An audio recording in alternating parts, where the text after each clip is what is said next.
Bismillahirrahmanirrahim. Assalamualaikum warahmatullahi wabarakatuh. Anak-anakku sekalian yang soleh-solehah, Ustaz doakan mudah-mudahan anak-anakku sekalian dalam keadaan sehat walafiat. Amin ya Allah ya Rabbal Alamin. Baik anak-anakku sekalian, pada kesempatan kali ini Ustaz akan menyampaikan 10 adab dalam berdoa. Namun sebelum itu, anak-anak sudah terbiasa, sudah tidak asing dengan namanya berdoa. Ketika kita sholat zuhur berjamaah di sekolah, setelahnya kita berzikir dan juga berdoa. Itu adalah harapan kita. Nah, itu doa itu apa? Doa itu harapan kita yang kita panjatkan kepada Allah Subhanahu wa ta'ala. Kita berharap mudah-mudahan doa-doa kita yang kita panjatkan dikabulkan oleh Allah Subhanahu wa ta'ala. Lalu bagaimana supaya Allah mengabulkan doa-doa kita? Tentunya kita memperhatikan yang namanya adab dalam berdoa. Mari kita simak 10 adab dalam berdoa. Baik anak-anakku sekalian, 10 adab berdoa tersebut. Yang pertama, kita dianjurkan untuk memuji kepada Allah Subhanahu wa ta'ala. Bagaimana bentuk pujiannya, bagaimana lafaznya? Bisa dengan bismillah, dengan hamdalah, dan kalimat-kalimat thayyibah lainnya. Lalu yang kedua apa adabnya? Yang kedua adalah kita bersolawat memuji kepada Nabi kita, Nabi Muhammad Sallallahu Alaihi Wasallam.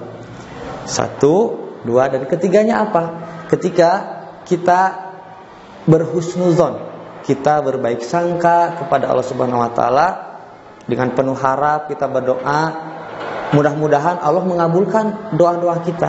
Jadi doa kita dibarengi dengan perasaan husnuzon kepada Allah Subhanahu Wa Taala. Lalu yang keempat apa? Yang keempat, kita bersungguh-sungguh dalam berdoa. Nah, bersungguh-sungguh bagaimana? Badan kita tidak kemana-mana ketika kita sholat berjamaah berdoa bersama. Mata kita juga tidak kemana-mana. Itu secara fisiknya. Pikiran dan hati juga kita tidak kemana-mana, tidak traveling. Tapi kita fokus khusyuk kepada Allah SWT supaya berdoa. Nah, lalu yang kelimanya apa? Kita adabnya adalah merasa kita penuh dengan dosa, mengakui kesalahan-kesalahan kita selama kita berdoa.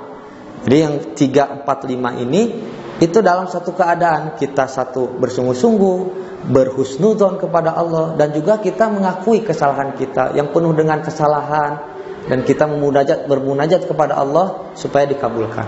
Nah, dari yang kelima tadi, nah yang keenam itu apa adabnya? Yang keenam, kita dianjurkan berdoa dengan lafaz-lafaz yang ada dalam Al-Quran dan hadis.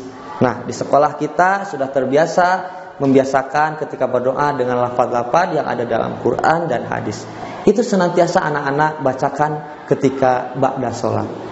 Nah, yang ketujuh apa? Kita dianjurkan berdoa dengan lafaz atau kata yang jelas, singkat, namun maknanya umum.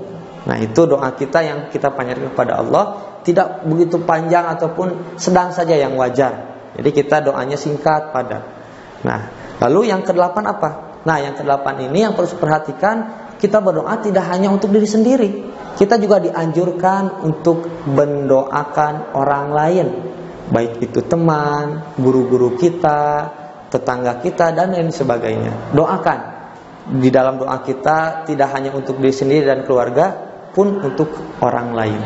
Dan yang kesembilan, kita dianjurkan ketika berdoa dalam keadaan sehat dan badan kita terhindar dari hal-hal yang haram.